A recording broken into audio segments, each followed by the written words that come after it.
మీరు 10 ఏళ్లు ఒక బిజినెస్ నడపవచ్చు, అయినా సరే చివరకు బ్రోక్ అయిపోవచ్చు. ఎందుకంటే సక్సెస్ అనేది మీరు ఎంత సెల్ చేస్తున్నారనే దానిపై ఆధారపడదు, మీరు యాక్చువల్లీ కీప్ చేసుకోగలుగుతున్న దానిపైనే ఆధారపడుతుంది. ఈ 7 ఫైనాన్షియల్ హ్యాబిట్స్ ఇవే మీరు నిజమైన వెల్త్ బిల్డ్ చేసుకోవడానికి, లేదంటే ఎప్పటికీ స్పిన్నింగ్ యో వీల్స్ లాగా తిరుగుతూ ఉండటానికి మధ్య ఉన్న difference. Habit 1, know your numbers. Rich business owners వాళ్ళ నెంబర్స్ వాళ్ళకి క్లియర్గా తెలుసు.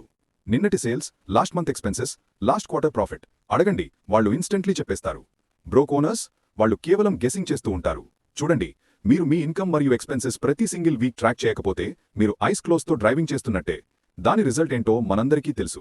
Habit 2, pay your self a salary. Me business అకౌంట్ని మీ పర్సనల్ పిగ్గీ బ్యాంక్ లాగా ట్రీట్ చేయడం ఆపండి.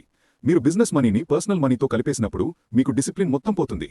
మీకు మీరు ఒక రియల్ సాలరీ ఇచ్చుకోండి. మొదట్లో స్మాల్గా ఉన్నా పర్లేదు. ఈ వన్ థింగ్ మీకు మీ బిజినెస్కు మధ్య ఒక సెపరేషన్ని క్రియేట్ చేస్తుంది. ఆ క్లారిటీ నుంచే గ్రోత్ స్టార్ట్ అవుతుంది.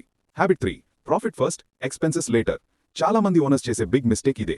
వాళ్ళు అందరికీ ముందు పే చేస్తారు, ఆ తర్వాత ప్రాఫిట్కి ఏమైనా మిగులుతుందేమో అని హోప్ పెట్టుకుంటారు. దాన్ని ఫ్లిప్ చేయండి. మీ ప్రాఫిట్ని ముందు తీసుకోండి, ఆపై మిగిలిన దానితో మీ బిజినెస్ రన్ చేయండి. ప్రాఫిట్ అనేది నాన్ నెగోషియబుల్ అయినప్పుడు ఎవ్రీథింగ్ చేంజెస్. మీ బిజినెస్ ఫైనల్లీ ఊపిరి పీల్చుకోవడం స్టార్ట్ చేస్తుంది. Habit 5, review cash flow weekly. మీకు అమేజింగ్ సేల్స్ ఉండొచ్చు, అయినా సరే క్యాష్ లేక బ్రోక్ అవ్వచ్చు. ఎందుకంటే పేపర్ మీద ఉన్న ప్రాఫిట్ అంటే మీ అకౌంట్లో క్యాష్ ఉన్నట్టు కాదు. మీ క్యాష్ ఫ్లోని ప్రతి సింగిల్ వీక్ చెక్ చేయండి. ఏం కమింగ్ ఇన్, ఏం గోయింగ్ అవుట్, మరియు వెన్. క్యాష్ ఫ్లో మీ బిజినెస్కి ఆక్సిజన్ లాంటిది. దాన్ని ఇగ్నోర్ చేస్తే మీరు నెమ్మదిగా సఫోకేట్ అవుతారు. Habit 6, avoid lifestyle inflation. Profits పెరిగిన వెంటనే చాలా మంది ఎవ్రీథింగ్ అప్గ్రేడ్ చేస్తారు. Bigger car, bigger office, flashier watch. కానీ మెయిన్ థింగ్ ఏంటంటే రిచ్ ఆంట్రప్రెన్యూర్స్ రీఇన్వెస్ట్ చేస్తారు. బ్రోక్ వాళ్ళు కేవలం షో చేస్తారు. స్టే లీన్, స్ట్రాంగ్గా గ్రో అవ్వండి. లగ్జరీని మీ బిజినెస్ తర్వాత కొనుక్కొనివ్వండి, ఈ రోజు మీ ఈగో కోసం కాదు. Habit 7, keep an emergency fund. ప్రతి బిజినెస్కి బ్యాడ్ మంత్స్ వస్తాయి, అది జస్ట్ రియాలిటీ. కానీ ఫైనాన్షియల్ కుషన్ ఉన్నవాళ్ళు మాత్రమే వాటిని యాక్చువల్లీ సర్వైవ్ అవుతారు. ఒక రిజర్వ్ బిల్డ్ చేయండి, ఎక్స్పెన్సెస్కి అట్లీస్ట్ 6 months సరిపడా. ఇది వేస్టెడ్ మనీ కాదు, ఇది పీస్ ఆఫ్ మైండ్. అందరూ పానికింగ్ అవుతున్నప్పుడు మీరు కామ్గా, రెడీగా మరియు టోటలీ ఇన్ కంట్రోల్లో ఉంటారు. Habit 8, learn tax and legal basics. మీరు అండర్స్టాండ్ చేసుకోలేని వాటిని గవర్నమెంట్ క్షమించదు.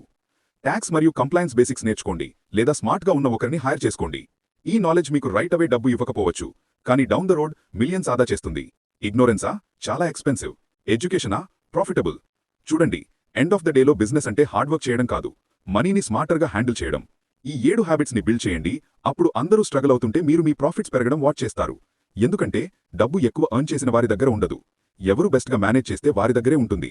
మరిన్నిటి కోసం సబ్స్క్రైబ్ హిట్ చేయండి, మరియు మీ బిజినెస్ని యాక్చువల్లీ ప్రాఫిటబుల్గా మారుద్దాం.